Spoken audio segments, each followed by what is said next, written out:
I want you to change the world, and don't think that this is going to happen peacefully or you can do it alone. We need to kill the rich, okay? We need to get out there, use your weapons, and rip Washington apart. Good morning, everyone. It's 4/24/2018, April 24th, 2018. I'm here at shtfplan.com. Here's why gas prices are skyrocketing right now.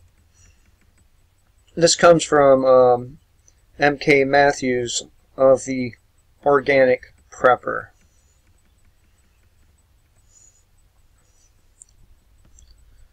Global economy and geopolitics are underpinning the oil price surge, and gas prices are going up.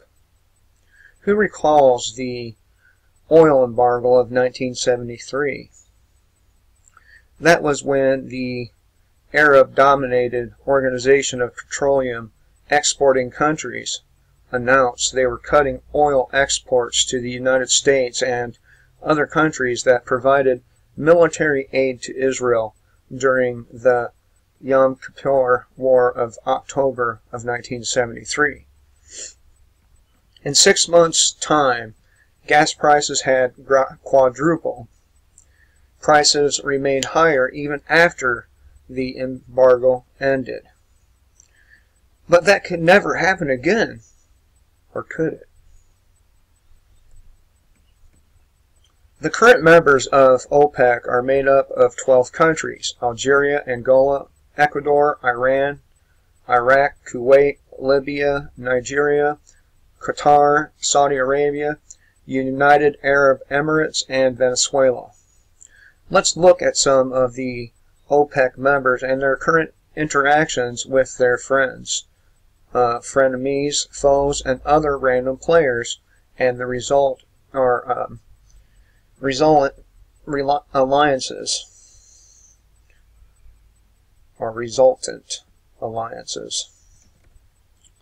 For weeks, tensions have been rising between Iran and Israel. It began in February when, according to Israel, an armed Iranian drone originating from Syria penetrated the Israeli airspace. Israel downed the drone, then attacked the caravan which launched the drone from the T-4 airbase deep in Syrian territory. An Israeli F-16 jet was brought down by a Syrian missile while over Israeli territory. At this point, Israel launched an extensive retaliatory strike on Syrian air defenses and Iranian forces in Syria. This all occurred in one day. It was remarkable because no Israeli plane had been down since 1982. 2 months later, 7 Iranian Revolutionary Guard Corps were killed in an airstrike on Syrian air bases, or on a Syrian air base, which Iran blamed as being done by Israel. Mutual threats of retaliation have since been issued by both Iran and Israel. Ultimately, the conflict between the two countries depend on the fate of the nuclear deal. On May 12th, Trump is anticipated to issue his decision on the deal. Meanwhile, Iran is dealing with numerous internal issues. To name a few: a struggling economy, the worst drought in 25 years, increasing civil discontent, public demonstrations, and labor strikes. Last week, Iranian President Hassan Rouhani banned money exchangers from selling U.S. dollars and euros. Travelers to nearby countries are limited to purchasing just 500 euros, while those traveling to more distant countries are limited to purchasing 1,000 euros. Iranians may not hold more than 10,000 USDA or 10,000 euros. In Israel, long-standing anti-Netanyahu demonstrations against government corruption have gained in size and sentiment. Saturday's march in Tel Aviv numbered upwards of 4,000 people. Other more recently organized demonstrations arranged by Hadash Party and composed of Arab Israelis protested U.S. strikes on Syria outside the U.S. consulate in Haifa this weekend. Meanwhile, in Venezuela, Bloomberg outlines the catastrophic economic crisis. Venezuela, which holds the world's largest oil reserves, has seen a steady decline in production amid lack of money for maintenance and exploration. Venezuela imports about 2 million barrels of heavy naphtha per month, and all of it comes from the U.S. Gulf refineries, according to data compiled by Bloomberg.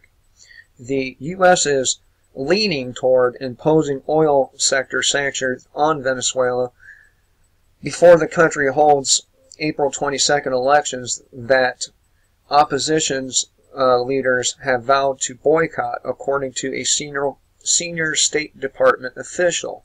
The official, who asked not to be identified, discussing private talks, stressed that no decision has been made and the U.S. is still weighing the impact such sanctions would have on ordinary Venezuelans as well as U.S. refineries that import heavy Venezuelan crude.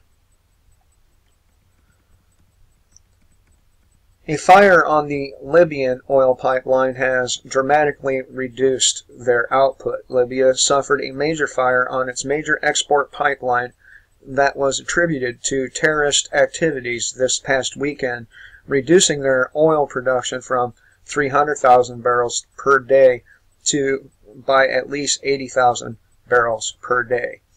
This is unknown how long it will take to make the necessary repairs. Here's the conclusion reached by OPEC. OPEC has been meeting this last week, and Reuters reported that a joint technical committee meeting held Thursday found that the glut of global oil supplies has been virtually eliminated. Cities citing two sources familiar with the matter. Industry sources have linked this shift in Saudi Arabia's stance to its desire to support the valuation of state oil company Aramco, or some shit like that, ahead of the kingdom's planned sale of a minority stake in an initial public offering. The supply cut has helped boost oil prices this year to $73 a barrel, the highest since November of 2014. Oil began to slide from above 100, a price that Saudi Arabia endorsed in 2012. In mid-2014, when growing supplies from rival sources such as U.S. Shell began to swamp the market. But the kingdom wants the rally to go further. Two industry sources said a desired crude price of 80 or even 100 was circulated by senior Saudi officials in closed-door briefings in recent weeks. Some OPEC nations and their allies pushed for the extension of the output curves beyond 2018 and up to the middle of 2019, Iraq's oil minister said last month in Baghdad, but things are going well for Russia, China, and Qatar. Bilateral relations between Russia, Qatar, and Qatar have been blossoming lately. This is very likely related to the blockade imposed by Qatar's Arab neighbors, Saudi Arabia, the United Arab Emirates, Bahrain, and Egypt, who collectively imposed a unilateral blockade on Qatar on June 5th, cutting diplomatic ties and closing their land, air, and sea borders over Qatar's alleged support of terrorism. In response to the blockade, Qatar, the world's top producer of liquefied natural gas, diversified and expanded their opportunities and opened their door to tens of billions in income by selling liquid natural gas to China. They are planning to increase production by 30% by 2024 to meet the demand of the Asian market. China has stepped up to do more business with tiny Qatar in other areas as well. Old alliances are dissolving and new ones are being created. Plans are being made. Are we just one more hurricane away from losing more of our domestic oil and gas production? Are global geopolitical tensions where they were in the 1970s? No, not yet, but there isn't a lot of margin for error as the world plays a risky game.